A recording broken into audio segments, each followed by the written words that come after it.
Arrête Manuel, comment ça va? Ça va les gars? Salut Manuel. Il me fait des guillis Manuel. Bonjour. Ça va Léo? Bah ça va. Ben voilà, bon podcast. Bon aujourd'hui c'est un podcast de merde parce que c'est encore Romain qui a trouvé le sujet. Génial. Il a décidé de déchirer ses stats. Mais il est en forme en ce moment. Mais tu sais pourquoi t'es aussi inspiré? C'est parce que tu lis. Mais oui, je sais. Mais du coup c'est cool. Bah c'est vrai, c'est là que naît la créativité. Écoutez, La vie prend du sens. Hein. Exactement. J'ai lu les 24 leçons de Warren Buffett. C'est écrit par James Pardo, qui est un avocat et qui est dans le cercle proche de Warren Buffett. Et Okay. Bon, ça c'est dégueulasse. D'accord, pas mal. Parmi ces 24 leçons, je me suis dit, en fait, si tu enlèves le côté bourse, argent, finance, toutes ces leçons-là, tu peux les appliquer dans la vie de tous les jours, en fait, en tant qu'entrepreneur ou même dans ta vie perso pour réussir des trucs. Voilà. Donc, c'est comment gagner en 14 leçons. Parce que j'en ai enlevé 10 qui étaient un peu trop spécialisés. Bourse, finance, etc. Je voulais pas non plus que ça tourne autour que du fric. Voilà. Mais ça marche partout, je veux dire c'est illimité. Ah ouais, C'est honnêtement. un Warren Buffet à volonté. Qu'est-ce que t'es con, Léo. Tu peux couper ça Thomas. Elle était bien pourtant, moi je l'aurais laissé honnêtement. Écoute laisse-la, c'est pas grave, j'aurai une réputation de merde. Elle est parfaite, moi je la laisserai. Manuel, toi qui aimes bien les définitions, il faut rappeler pourquoi est-ce qu'on aurait envie de gagner tout le temps ou ça va? Jusque-là, on Mais comprend. que veut dire gagner? Non, tu nous fais pas chier, si t'as envie d'être un loser, t'as le droit. Non mais c'est vrai que la question se pose parce que le titre, il est abstrait. Gagner dans quoi? Parce que si c'est gagner à la fête foraine, ça intéresse moins de gens. Ah quoique, tu sais que sur certains stands, il y a des tickets qui peuvent rapporter des grosses peluches. Ouais, c'est très bien, mais C'est vrai. c'est très bien Romain. Voilà. Non, Ouais, c'est... tu serais gentil de pas confondre. Il est en moi ce qui est bien c'est qu'il est Romain est enfin aligné avec ses ambitions. Oui. Bon, premier point, vous allez comprendre. Voilà. Évidemment, comme d'habitude, je commence la lecture, etc. Donc, je suis là pour débattre avec vous, les gars. J'ai des un points. enfant de 6 ans. Mais Je non, mais commence c'est On vrai. commence la lecture. J'en suis au chapitre sur les mots de 3 syllabes. Je sais écrire mon prénom.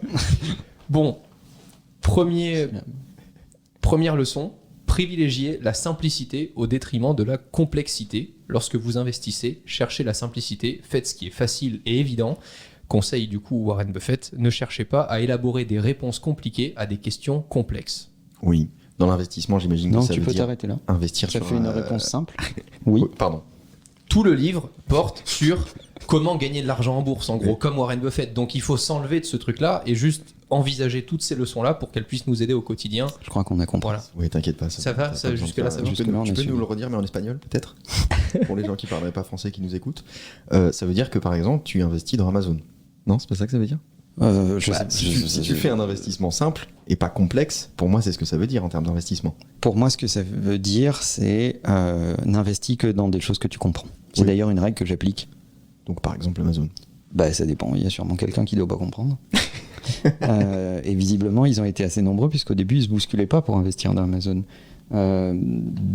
Mais souvent, on te pitch des projets, tu trouves le projet intéressant, tu es peut-être même admiratif de ce qu'on te dit, de la techno, de la vision, de l'équipe, etc. Mais t'as pas forcément les compétences pour comprendre.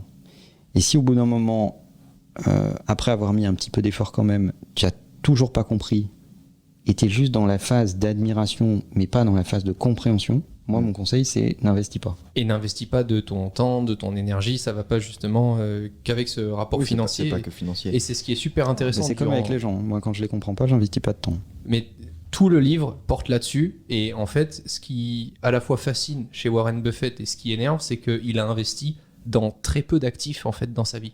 Il s'est intéressé à plein de choses, mais il n'a pas diversifié à 300% et il n'a pas touché à des choses qu'il ne comprenait pas. On va le voir avec d'autres leçons après, mais c'est ce qui est intéressant, c'est de se concentrer sur quelque chose que tu comprends. Et le conseil qu'on est beaucoup à donner et qui paraît toujours débile, mais dans des choses que tu aimes. Parce que pour comprendre plus vite, il faut un minimum apprécier ce que tu lis et ce que tu étudies. Moi, c'est un truc que j'applique, que j'ai toujours un peu appliqué dans la vidéo, mais que je fais de plus en plus et j'ai compris récemment à quel point c'était libérateur. C'est de pas trop complexifier ton travail et ton message. C'est-à-dire que si tu dois parler de l'iPhone 14, bah, peut-être que t'es pas obligé de parler de tout l'iPhone 14 et d'aller sur l'appareil photo, des notions que tu comprends pas, etc. Peut-être que tu peux simplement parler de ce que tu comprends déjà. Et en fait, tu vas te rendre compte que c'est plus passionnant à faire parce que toi, c'est un élément qui te parle beaucoup plus, tu peux te concentrer là-dessus. Et en plus, comme tu te concentres sur un truc, une notion assez simple, et ben tu peux aller beaucoup plus profond dans l'apprentissage et même à regarder, c'est beaucoup plus simple. Il est d'accord, Manuel, sur la profondeur des choses. On en a parlé à midi d'ailleurs. Manuel se transforme de plus en plus en acteur porno dans ce podcast. Arrêtez, mais n'importe quoi. Mais Manuel, j'étais en train de me dire, mais est-ce qu'il y a des choses que tu ne comprends pas de l'iPhone 14 ? Non, il n'y en a pas pour ce qui te concerne. Mais c'est juste que tu fais un choix. Il y a des choses qui m'intéressent moins. Voilà. Et en fait, le fait d'aller vers l'autofocus, etc., la voilà, manière dont il prend les photos, tout ça, bah, ça m'intéresse pas. Donc c'est compliqué pour moi que de faire ce travail-là. Et toi, Romain ? J'ai compris qu'il fallait pas que je le fasse. Qu'est-ce que le Deep Fusion, toi qui es autofocus. Ouais, c'est vrai que je suis pas mal, je suis bien là-dessus. Mais non, mais c'est vrai, à contrario, j'ai beaucoup étudié l'évolution de l'autofocus, du traitement de l'image chez Apple, l'évolution entre les capteurs de 48 millions de pixels aujourd'hui et de 12 millions de pixels à l'époque. Enfin, c'est un truc qui me plaît. Et c'est vrai ce que dit Léo et moi, c'est en train de devenir libérateur parce que jusqu'à présent, j'avais une chaîne YouTube où je me disais, si je parle de ce produit-là, il faut que je parle de tout sur ce produit. Et aujourd'hui... Putain, on va le refaire. Qu'est-ce qu'il y a ? Est-ce qu'un airbag, c'est un autofocus ? Pas mal. D'accord, on en est là. Elle est très bien, elle me plaît beaucoup. Je sais pas si pas, c'est pas grave. Hein. Ouais, non, c'est pas grave. Hein. Non. De toute façon, là, je me faisais chier, moi, personnellement. Vous êtes insupportables, les gars. Deuxième leçon ? Afficher une humeur égale. Laisser à autrui toute réaction excessive face au marché. Veillez à garder la tête froide. Lorsque les esprits s'échauffent, vous n'en tirerez que plus de profit. C'est ce que je me Manuel, il le fait bien, ça.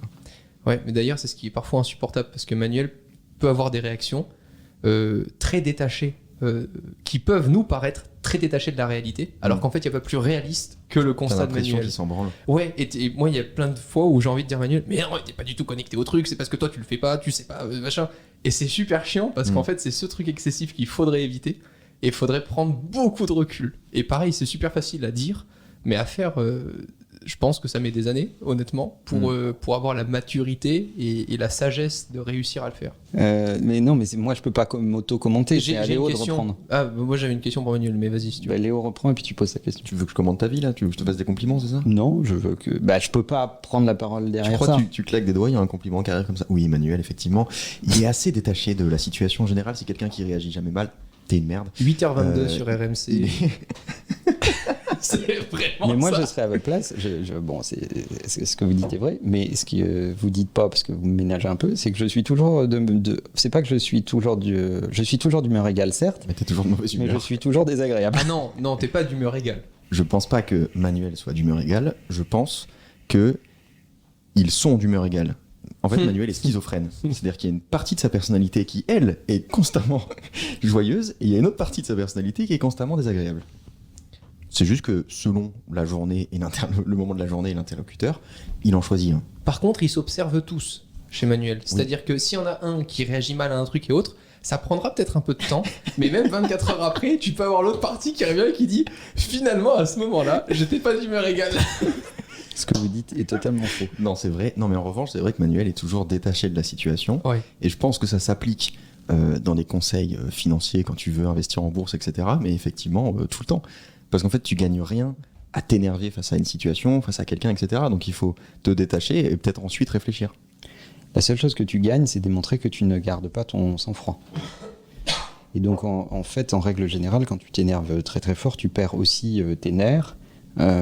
Tu perds ta capacité d'analyse, tu perds la distance par rapport aux choses, et du coup, tu te dévalues dans la conversation. Et tu peux le regretter.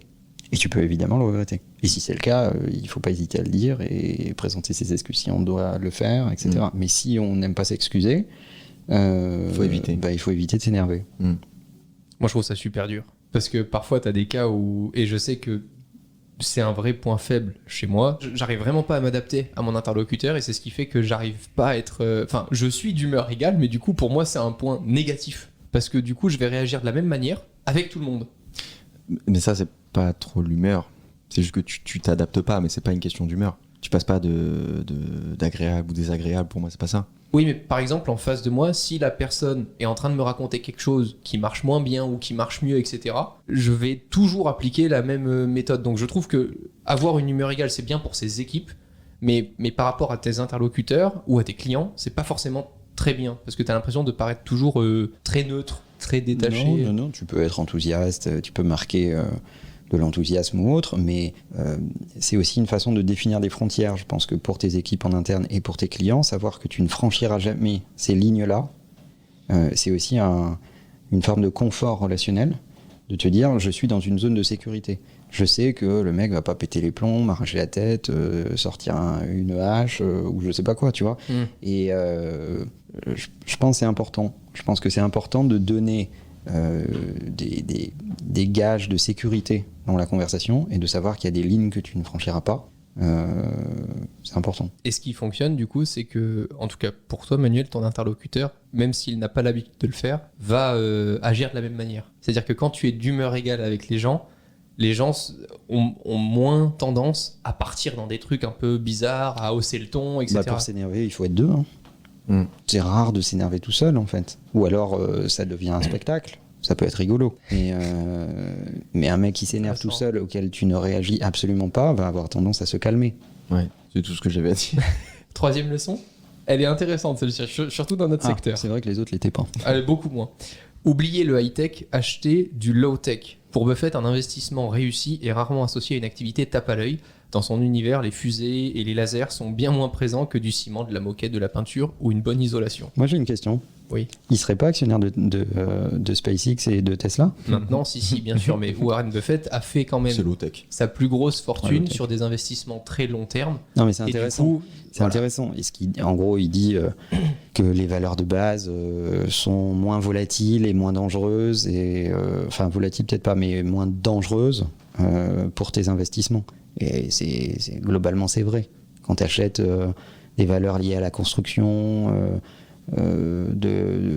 enfin, moi je suis pas spécialiste sur la question, mais effectivement, c'est des valeurs qui sont assez prévisibles, compréhensibles dans un contexte. Si tu achètes de l'énergie en ce moment, a priori, il y a quand même une pénurie d'énergie, tu risques pas grand-chose sur ces questions-là. Alors, il faut faire attention à ne pas l'acheter à n'importe quel prix, mais bon, a priori, ça ne va pas redescendre dans les 12-24 mois qui arrivent. Ceci n'est pas un conseil d'investissement. Et je comprends ce qu'il veut dire. Après, je trouve que l'application au pied de la lettre est un peu dangereuse. En fait, d'ailleurs, il a été investisseur d'Apple. Je ne sais pas s'il l'est encore. Je n'ai pas l'impression que Apple fait des briques de Lego. Non, mais il en avait parlé, enfin, dans le livre, en tout cas, ils en parlent. Et ils parlent surtout de cet univers-là parce que c'est l'univers dans lequel on a le plus de recul. Et donc ce que ça veut dire pour nous là en leçon, c'est privilégier les investissements où vous pouvez voir longtemps en arrière les résultats qui ont été déjà faits dans ces univers-là, plutôt que d'investir de son temps, de l'énergie dans des trucs tout nouveaux qui brillent partout, mais où t'as pas de recul. Tu sais pas dire, il y a 5 ans ça s'est comporté comment dans la dernière crise, il y a 10 ans comment ça s'est comporté. Oui, mais heureusement qu'il y a des investisseurs qui soutiennent une innovation qui n'a pas de track record, parce que sinon il y aurait plein de choses qui n'existeraient pas non plus, en fait. Mais à partir du moment où tu es un investisseur occasionnel, choisis plutôt des valeurs qui sont lisibles et qui ont une histoire. Si tu es un investisseur plus professionnel ou plus expert, tu peux te permettre de prendre un niveau de risque plus élevé. Toi, c'est quoi ta part de... Je sais que tu lis énormément, Manuel, de choses sur le monde actuel, les technologies de demain, etc. Tu crois beaucoup plus en ça ou tu lis quand même à côté et tu t'informes beaucoup de... Moi, je lis pas du tout de trucs là-dessus. Alors, moi, je lis des études comportementales et sociologiques. Je lis de la psychanalyse, parce que l'être humain est la technologie qui m'intéresse le plus, parce que c'est celle que j'utilise le plus au quotidien. Après, je lis des romans. Je lis des philosophes, mais je lis pas des trucs sur les investissements boursiers et tout ça, j'en ai rien à carrer. Et toi Léo, sur les sujets, est-ce que tu as l'impression de passer plus de temps, moi je connais déjà la réponse forcément, mais sur des sujets futuristes dans lesquels le monde est beaucoup plus incertain que des sujets arriérés, pour prendre juste des termes un peu péjoratifs, mais pour comprendre. Je pense qu'il y a un juste milieu quand même. Je lis pas tellement de sujets hyper futuristes. Il y en a assez peu. Je vais me renseigner sur le métaverse, etc. Mais j'essaie de pas trop prendre d'avance. Je me fais mon propre avis sur les choses, mais moi surtout, je parle d'actualité d'aujourd'hui et demain. Donc ce qui se passe après-demain, je m'y intéresse un peu moins. 5e leçon, elle est pour Léo. Ah, il me fait peur quand il dit ça. Pratiquer l'inactivité au lieu de l'hyperactivité. Ah ouais. Parfois, en matière d'investissement, ne rien faire est un signe de clairvoyance. Ah ouais. Mais même dans la vie, pas qu'en surtout, investissement. Ouais. Je suis tellement clairvoyant. Ah oui, ça c'est sûr.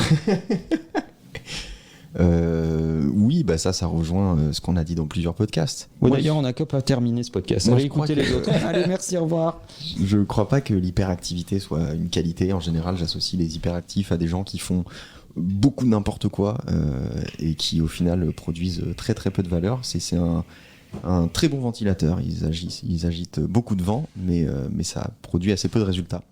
Donc il faut pas non plus être complètement inactif, mais simplement si vous pouvez utiliser 4 heures de votre journée en plein focus sur un truc qui sert vraiment à vos objectifs, faites-le. Manuel est un expert là-dedans. Si on le connaît peu et qu'on essaie de prendre contact avec Manuel, en général, bon, on n'a pas de meeting tout de suite, sauf si c'est nécessaire, etc., urgence, mais l'agenda de Manuel est toujours très rempli. Et quand tu côtoies Manuel, c'est de la lecture, de la réflexion, un peu de rendez-vous quand même et un peu de choses mécaniques à faire dans la journée, mais surtout du temps pour soi.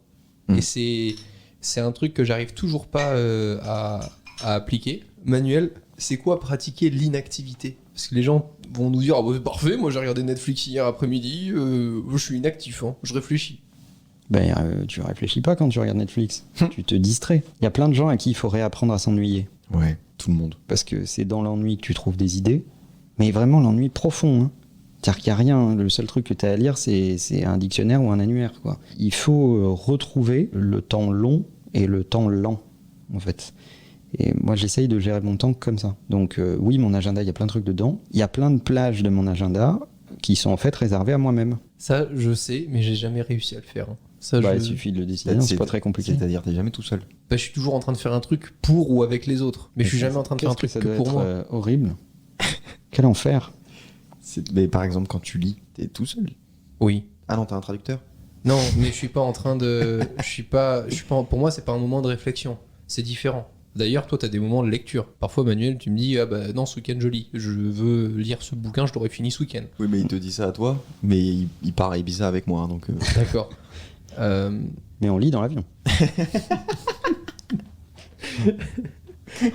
Oui, Tu t'enfermes jamais dans une pièce tout seul en te disant « Tiens, là, je vais m'ennuyer. » Tu fais pas ça, tu vois, c'est pas ça. Moi, je m'enferme régulièrement dans une pièce tout seul que j'appelle mon bureau, dans lequel,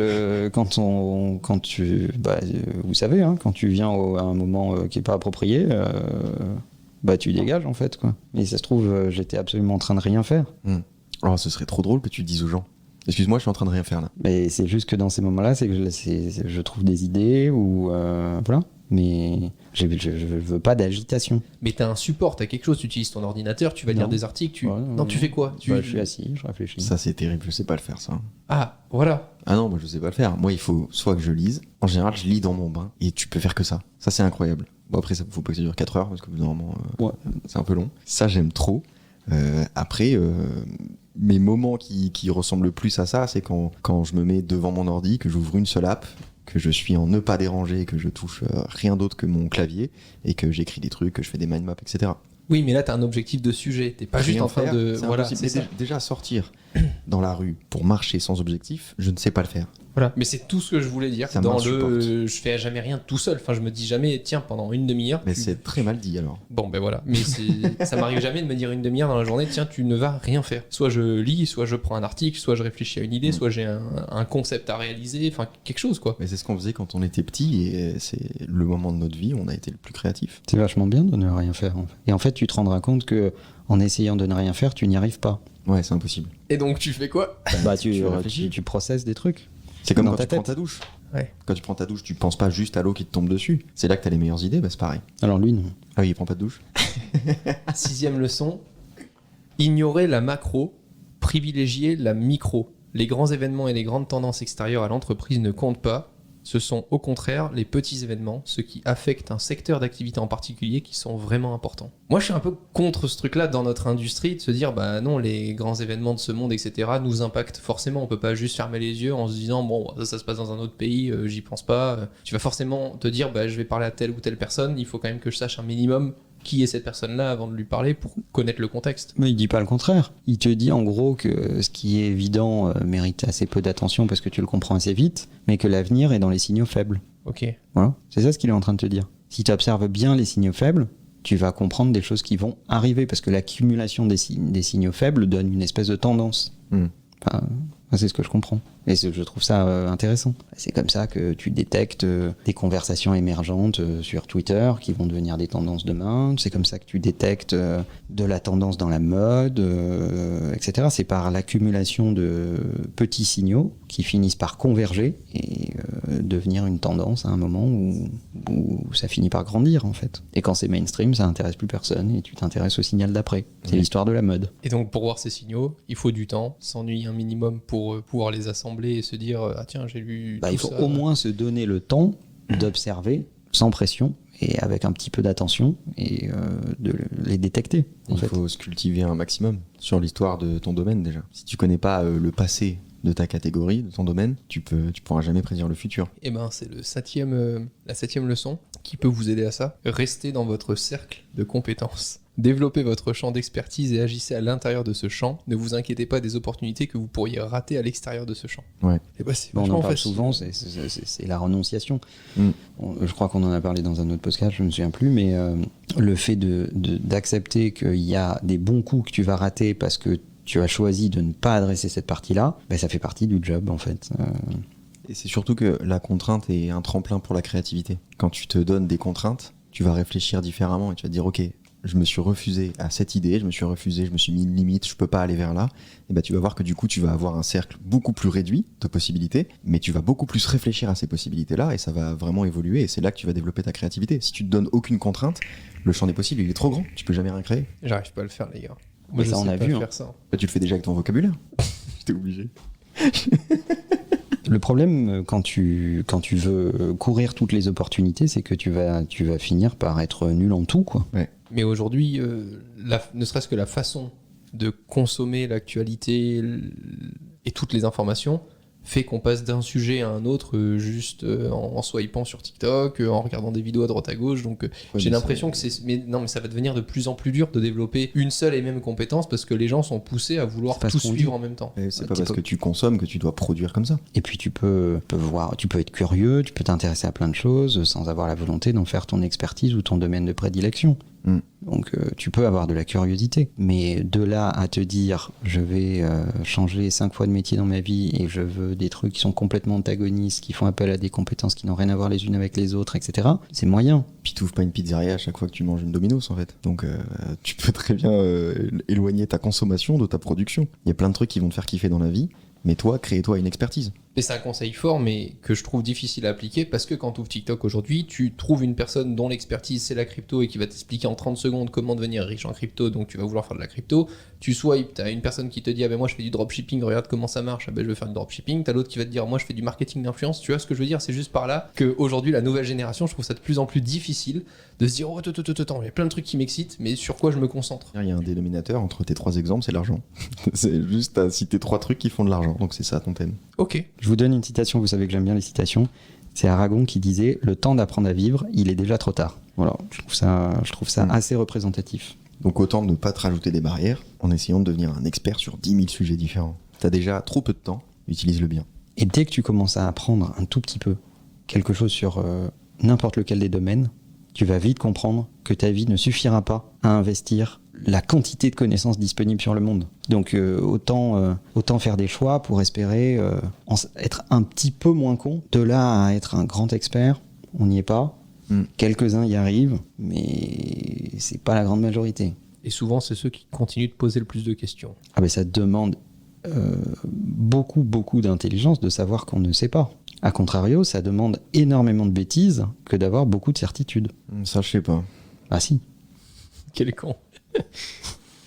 8e leçon. Belle preuve par l'exemple. Là, Manuel, j'ai envie que tu nous sortes plein d'autres exemples pour la comprendre, cette leçon-là. Oh, parce que donne du taf. T'es payé pour faire ça, Manuel? Moi, je suis pas payé non plus. Hein. À la bourse, le roi est nu. Wall Street est le seul endroit au monde où des personnes se rendent en Rolls-Royce afin d'écouter les conseils d'autres personnes qui prennent le métro. Je la trouve exceptionnelle parce qu'elle veut dire plein de choses et tu peux l'adapter à plein de trucs. Ah, tu dis ça parce que chez Influx aussi, le roi est nu. Ben, souvent. Je sais pas ce qu'on va avoir à dire là-dessus. Il n'y a rien à dire, en fait. Pour moi, c'est très finance, ça.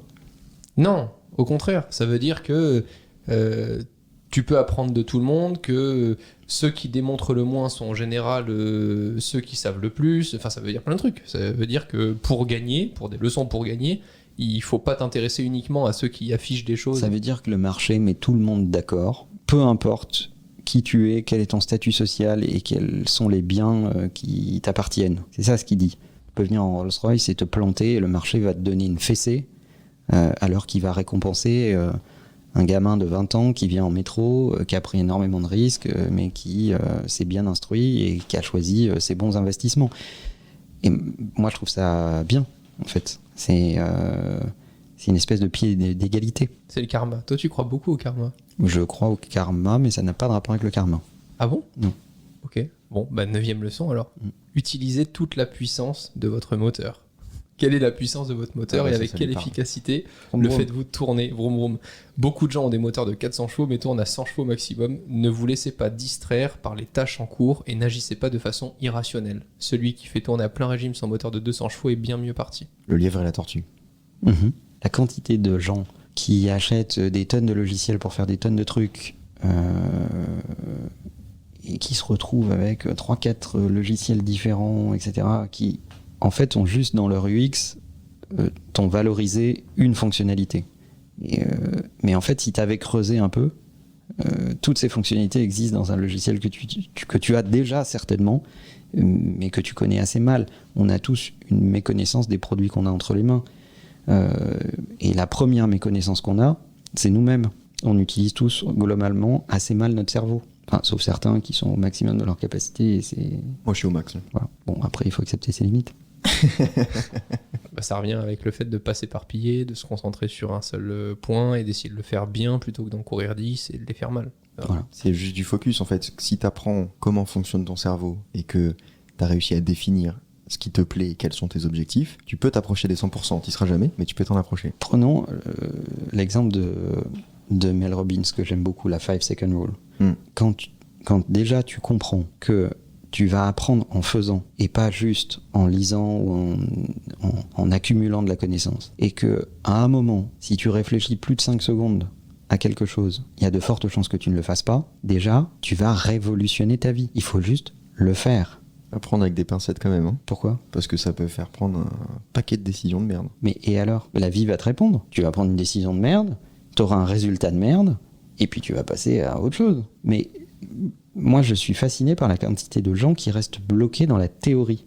Donc, ils réfléchissent pendant des lustres à des tonnes de choses, puis ils se disent « Ah ouais, bon, attends, je sais pas, j'aimerais bien, et puis en fait, non, j'aimerais plus, et puis en fait, là, j'ai peur. » Souvent, ils te trouvent des excuses, ces voilà, gens-là aussi. Et ça, c'est... À un moment, tu as envie de dire « Mais vas-y, fais, vérifie que ce à quoi tu pensais et ce que tu as appris en le faisant t'étonne ou te correspond ou je sais pas quoi, et puis avance de là. » Ne serait-ce que dans nos auditeurs, je pense qu'il y a un paquet de gens qui ont un master en écoute de take-out, mais ça s'arrête là. Hein. À mon avis, il y a plein de gens qui écoutent toutes les semaines en se disant « Ok, ça c'est bon, j'ai compris, etc. » qui prennent pas de notes, qui n'ont jamais rien lancé, qui lanceront peut-être jamais rien, ou qui se rendront compte que finalement l'entrepreneuriat c'est pas pour eux, c'est sûr et certain qu'ils sont pleins. Ben voilà, Léo vous aime pas. Moi je pense qu'il n'y a personne de cette nature qui nous écoute. Je pense qu'ils sont tous totalement surdoués. Alors là, dans ce cas-là, faut qu'on arrête les podcasts hein, parce qu'on sert à rien. Hein. J'adorais la citation de Orelsan qui dit change un truc dans leur logiciel, ils se mettent tous au chômage technique. C'est assez vrai. Et juste pour raconter l'anecdote, quoi ? Pourquoi tu rigoles ? Passé de Aragon à Orelsan quand même. C'est pas bien, c'est vrai. Au moins ça parle à tout le monde. Oui, c'est sûr. Elle est vraie celle-là. Moi, pardon, je te laisserai après continuer. J'adore Jules qui dit Chiquita. Chiquita. On n'est pas au même niveau quand même. Non, mais parce que on est beaucoup à la chanter et quand ça t'arrive, t'es peu à l'appliquer. Mais non, mais quoi ? C'est vrai ? J'ai pas compris le rapport. C'est super Romain. Est-ce qu'on a une autre leçon ? D'accord, on coupe alors. Allez vous faire foutre. Bah non, surtout pas. Si on coupe. Regarde, c'est formidable, c'est un grand moment de solitude. Tu laisses s'il te plaît Thomas. Non. Si. Non, Thomas, tu coupes. 10e leçon, évitez les erreurs coûteuses des autres. Appuyez-vous sur l'examen des erreurs de manière à pouvoir les éviter à l'avenir. Ça paraît tout con comme leçon, mais quand on teste des trucs, on regarde jamais si ça a été fait, est-ce qu'on s'est déjà planté, est-ce que d'autres personnes se sont plantées avant, comment est-ce qu'elles s'y sont prises, etc. Enfin, beaucoup agissent sans avoir cette réflexion-là de se dire, attends, moi je vais faire comme ça, comment est-ce que ça a déjà été fait, est-ce que ça a déjà fonctionné ou pas, comment est-ce que ça peut être mieux fait. Ça c'est évident, non ? Ouais, mais je trouve qu'on le fait pas assez. Enfin, moi je parle juste pour moi là, Mais parfois, il y a des choses que j'ai envie de proposer avec certains clients, etc. Et je me demande pas une seule seconde, est-ce que ça a déjà été fait? Est-ce que ça a été mal fait? Qu'est-ce qu'ils ont déjà testé, etc., etc. Ça, c'est dommage. Mais il y a quand même beaucoup de gens qui n'apprennent pas de leurs erreurs. Ouais. Moi, j'apprends énormément des erreurs que font les autres en écoutant mes conseils. C'est une super strat. T'es taré, mec. N'hésitez pas à nous envoyer des mails d'ailleurs si vous avez des expériences sur les J'aime conseils beaucoup qu'on a cette donnés. phrase. Parce en général, c'est une IA qui crée nos conseils. Nous, on les dit et on attend vos retours. Non, mais c'est presque pas de second degré ce que je dis. D'abord, je pense qu'il faut apprendre de ses propres erreurs, mais je pense qu'il faut... tu franchis un pas supplémentaire quand tu arrives à avoir l'écoute active des autres et à apprendre toi-même de leurs erreurs à eux. Ça demande beaucoup d'empathie, de se dire, ok, t'es en train de me raconter que t'en étais là, que tu te disais ça, que t'étais convaincu que ça, j'aurais fait le même choix que toi, etc. Et t'es en train de me raconter que c'était une erreur, je vais prendre cette info, et la prochaine fois que je croise ce cas, ton expérience va me profiter. Ça demande une écoute active exceptionnelle, parce que Mais ça, c'est vachement important. Parce que si tu n'apprends que de ce que tu fais toi, t'apprends, mais t'apprends pas à la bonne vitesse dans un monde qui va très vite. Tu regardes, toi, beaucoup, Léo, certains concepts YouTube ou façons de faire en production vidéo, etc., où tu te dis, putain, ça marche pas, pourtant je l'aurais bien essayé. Avant même de faire. Ouais, mais je me dis pas ça marche pas, j'aurais bien essayé. Je me dis, tiens, lui, il l'a mal fait. C'est vrai. C'est-à-dire, je regarde comment il l'a fait, et ça me permet d'avoir un feedback automatique qui me dit ok, ça a pas marché parce qu'il a dû tester comme ça, moi je vais essayer de faire comme ça. Mais je regarde quand même ce qui a déjà été tenté. Et je suis très content qu'il l'ait fait avant moi. Mais c'est le propre de la jeunesse, de penser que les erreurs des autres ne vont pas te concerner. Non, c'est pas ça. Je dis pas que c'est ce que tu dis. J'ajoute qu'on constate souvent chez les jeunes que ils se disent qu'ils sont plus forts que les histoires que tu leur racontes et que de toute façon cette erreur elle s'applique pas à eux. Mais ça, c'est une ambition intéressante si tu la transformes en réussite. Oui, mais dans la majorité des cas, c'est pas le cas. C'est pas le cas. Mais ce que je voulais dire, c'est que simplement, quand tu as quelqu'un qui l'a déjà tenté, de constater l'échec, ça peut te permettre de comprendre pourquoi c'est un échec et de contourner ce truc-là. C'est pour ça que je dis que je suis très content que des gens aient tenté des choses avant moi. Le plus dur à transmettre, c'est pas la connaissance, c'est l'expérience. Transmettre de la connaissance, c'est facile. La connaissance, ça s'organise, ça se documente, ça s'écrit, ça se rend même ludique, ça s'enseigne. Tout ça, c'est facile. L'expérience, c'est plus compliqué. Parce que l'expérience, d'abord, il faut avoir envie de la raconter. Ça demande d'enlever un peu de pudeur parce qu'il faut aussi raconter tes échecs, etc. Donc, du côté de celui qui la raconte. Et du côté de celui qui l'écoute, ça demande de prendre pour argent comptant des choses que tu n'as pas vécues et de considérer qu'elles vont s'appliquer à toi. Ouais. Compliqué. 11e leçon, lisez encore, puis réfléchissez. À quoi Warren Buffett passe-t-il son temps? Selon les estimations de ses proches, il passe 6 heures par jour à lire et 1 ou 2 heures au téléphone. Le reste du temps, il réfléchit. Enfin, il est vieux, il dort. Peut-être aussi des petites siestes. Ouais, il a mérité quand même. Non, ça on l'a dit 1000 fois en fait. Ouais, mais moi je sais toujours pas le faire. On a beau le dire. Non, mais t'es pas obligé de lire 6 heures dans la journée. Mais la connaissance, elle est quelque part. Maintenant, faut aller la chercher.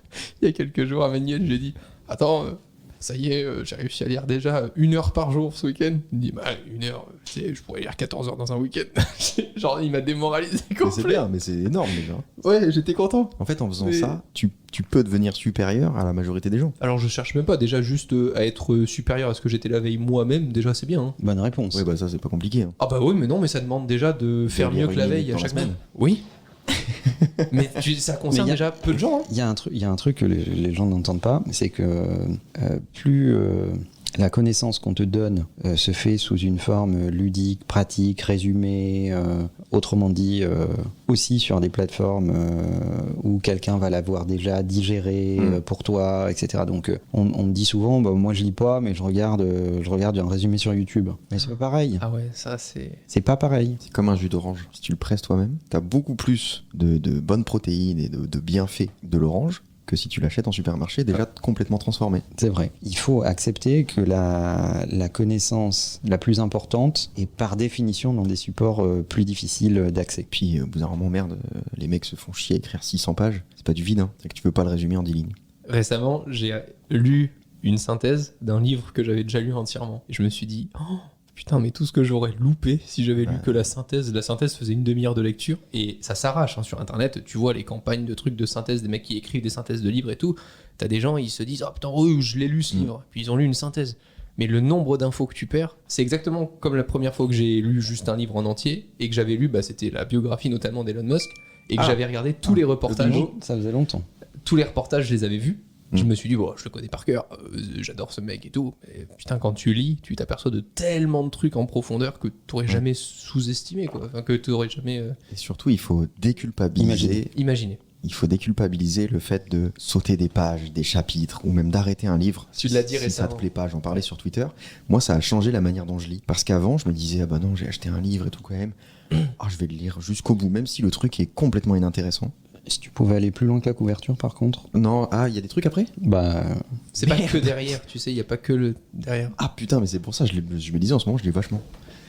Non, mais vite en plus. Déculpabiliser le fait d'arrêter de lire un livre parce qu'il vous intéresse pas, ou de sauter des chapitres parce que vous avez déjà lu ces informations ailleurs, ou alors tout simplement parce que ça s'applique pas à votre cas, c'est fou, tu lis beaucoup plus et c'est moins une souffrance. J'ai commencé à le faire sur le livre que j'ai en ce moment qui est Marketing Stratégie, qui est assez complexe à lire, surtout en anglais, etc. pour moi.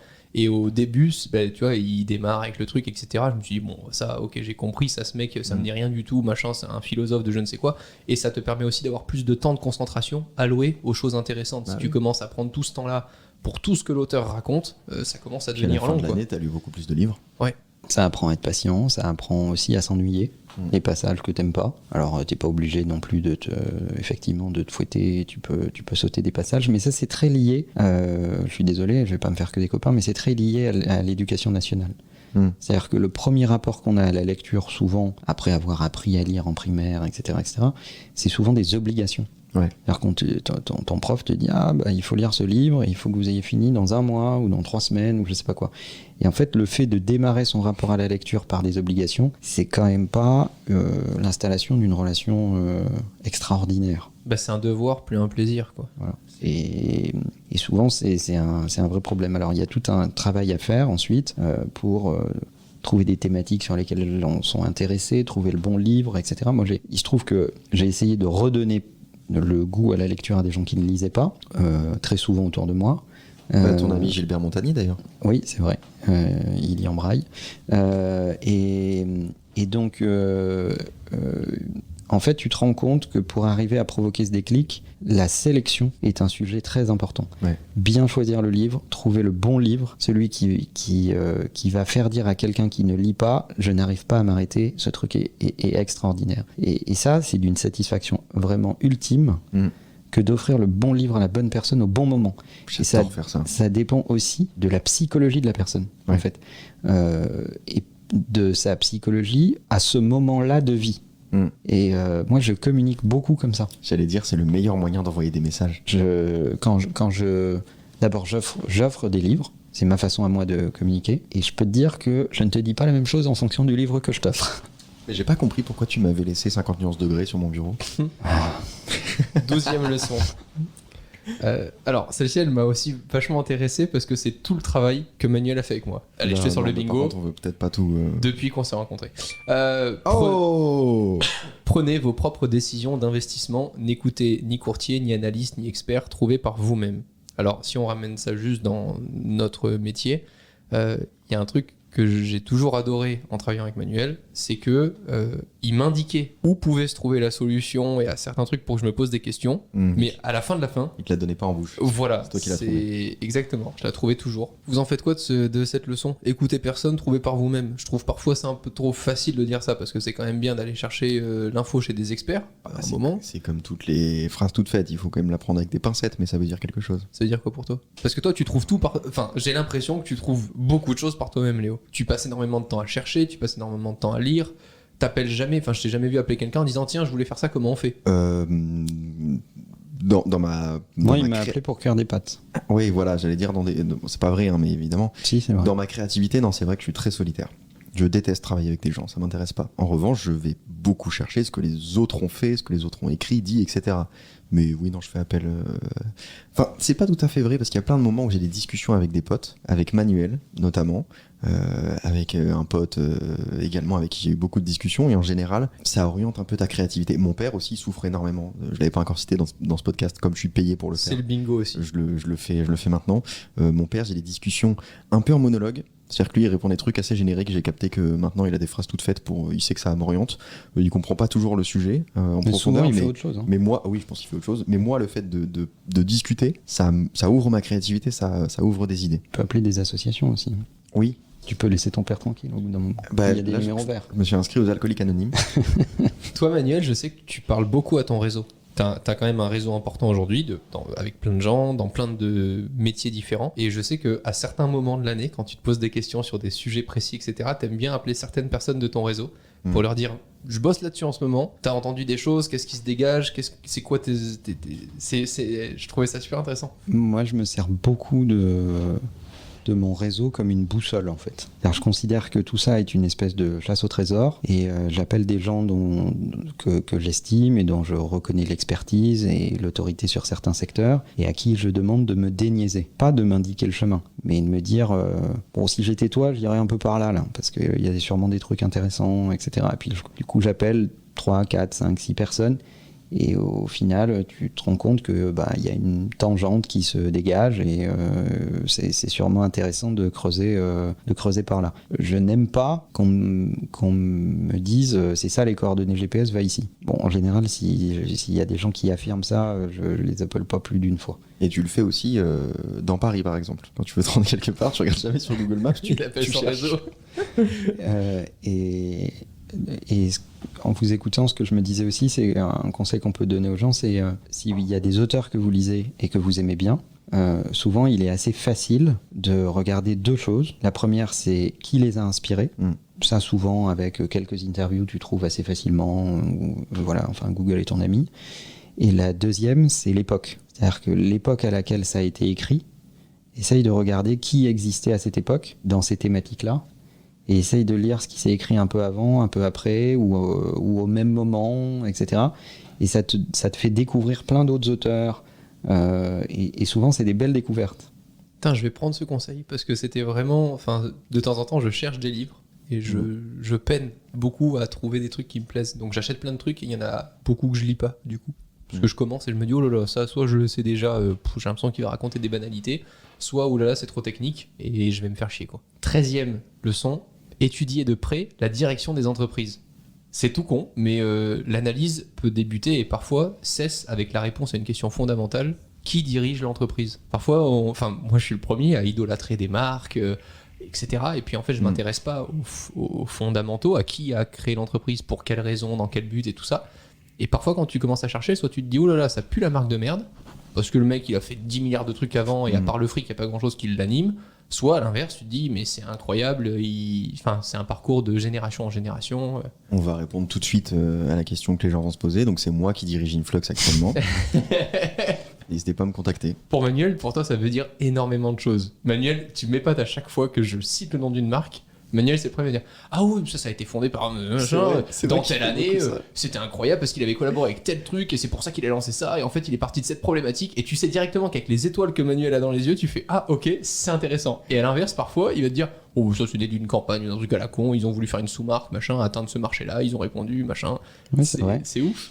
Parce que j'ai aidé des marques pendant 25 ans dans leur communication et dans leur stratégie marketing, donc tu t'intéresses à elles et tu t'intéresses surtout aux humains qui l'ont fondée et à ce qu'ils poursuivaient comme projet. Et je trouve que c'est particulièrement intéressant dans la mode.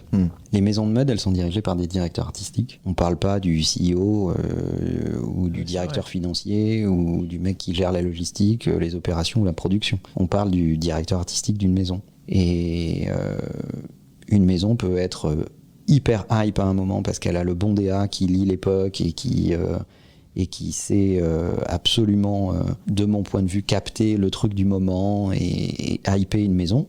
Exemple, Balenciaga en ce moment ou Valentino par exemple.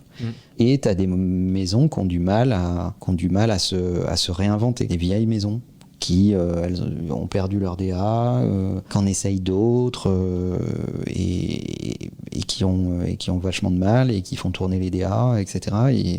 Et donc du coup, tu fais la différence entre la valeur de la marque et la valeur de la personne qui dessine pour cette marque. Et tu peux avoir des pièces d'une maison qui étaient parfaitement à la mode à cette époque-là, mais si tu suis que la marque, ça devient un peu boring parce que ça correspond plus à l'époque. Et c'est la différence entre les acheteurs de logos et les connaisseurs de mode. De toute façon, les plus grandes boîtes sont en général associées avec leurs créateurs. Steve Jobs avec Apple, tu vas aller chercher Bill Gates, Elon Musk, etc. C'est de plus en plus personnifié. C'est très américain. Si tu vas directement sur d'autres marques comme Samsung, Xiaomi ou machin, tu sais même pas à quoi ressemble. Oui, mais j'ai des grandes boîtes. Ouais, mais c'est quand même. Tu peux pas dire que Samsung, par exemple, n'est pas une grande boîte, mais pour autant, je serais incapable de reconnaître alors que je suis dans. C'est parce que c'est le marché asiatique. Oui, mais voilà. C'est beaucoup plus loin de nous que le marché américain. Mais Xavier Niel, par exemple, tu le connais. Oui. Peut-être qu'en Asie, ils le connaissent pas. 14e leçon, c'est la dernière, les gars. Mais c'est la plus importante. Et c'est celle que je maîtrise pas du tout. Soyez patient. Pensez en termes de dizaines d'années et non de dizaines de minutes. Si vous n'êtes pas prêt à conserver certains titres, pour reparler de la bourse, pendant 10 ans, alors évitez de les acquérir. C'est pareil quand tu veux te mettre dans un projet, dans une boîte qui fonctionne, etc. Manuel répète un truc depuis qu'on s'est rencontrés, c'est tape sur le même clou, ça aura plus de résultats que d'en avoir 10 alignés, de taper un petit peu chaque jour sur chacun. Je n'arrive toujours pas à le faire. C'est impossible. Si tu tapes 10 ans sur le même clou, t'as un problème de marteau. Ah bah ça dépend, tu peux avoir des très très longs clous. Tu vois. Par exemple, Apple serait pas ce qu'il est aujourd'hui si les mecs s'étaient concentrés sur 10 milliards de sujets en même temps et avaient globalement, la persévérance paye plus que la dispersion. Ouais. Et comme tu connais pas la durée de ta vie, eh bien, c'est plus intéressant d'être dans la persévérance que dans la dispersion. Globalement, on peut dire ça. Hein. Et c'était quoi exactement la façon dont il dit le conseil? Répète, Romain, s'il te plaît. Penser en termes de dizaines d'années et non de dizaines de minutes. Malheureusement, on voit des gens qui veulent une quantité d'efforts limitée et des résultats très rapides. C'est de pire en pire, je pense. Et ça a tendance à ne pas s'améliorer, effectivement. Moi, je trouve ça insupportable d'attendre 10 secondes qu'une vidéo charge, par exemple. Je vous conseille de regarder un film, enfin un documentaire sur un chef japonais qui s'appelle Jiro, qui est un chef sushi. Je connais. C'est Olivier Giraud. Qui a 3 étoiles Michelin. On va pas relever cette vanne. C'est exceptionnel. Moyenne. Et en fait, il emploie 2 de ses fils. Et il y en a un qui, avant d'avoir le droit de toucher un couteau ou un morceau de poisson, il va apprendre à cuire le riz pendant 3 ans. C'est le management chez McDo. Et tant qu'il ne sait pas cuire le riz parfaitement, il ne fera rien d'autre. Parce qu'il n'a aucune raison d'accéder à autre chose. Et que c'est la base. Quand tu es formé comme ça, je peux te dire qu'au bout d'un moment, les sushis que tu sortiras à la fin, non seulement le riz sera impeccable, mais tout ce qui va autour aussi. Ça t'apprend la patience, la persévérance, l'humilité, voilà. Et je pense qu'on n'enseigne plus ça. Si, toi oui. Je lisais une étude il n'y a pas longtemps qui disait grosso modo que le niveau scolaire aujourd'hui est équivalent à celui qu'on avait il y a 15 ans. Ah oui? Oui, c'est catastrophique. Moi, je trouve que c'est une bonne nouvelle. Je pensais que ça avait baissé de fou. On se contente d'à peu près, en fait. Moi, je crois que je suis très patient. Mais parce que toi, j'ai l'impression que tu te soucies pas de l'avenir. Non, je m'en fous. Moi, je me dis à chaque fois, mais attends, si dans 5 ans, je suis estropié, que je peux plus venir au bureau, machin et tout, putain, j'ai envie de faire des trucs qui font directement le maximum de bruit tout de suite, plutôt que d'attendre 10 ans, parce qu'on sait pas de quoi demain sera fait. Tu vois, genre, c'est vraiment ce truc-là.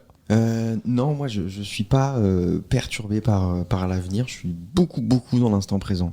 Et je mets absolument toute ma concentration sur ce que je suis en train de faire. Et à la limite sur l'étape d'après, mais vraiment, j'ai pas une vision long terme. Juste, par contre, je veux toujours m'améliorer. Et je veux que la prochaine fois que je fais un truc, ce soit encore mieux que le dernier truc que j'ai fait. Mais du coup, non, je suis pas stressé par l'avenir. Parce que t'es pas un stratège, t'es un itératif.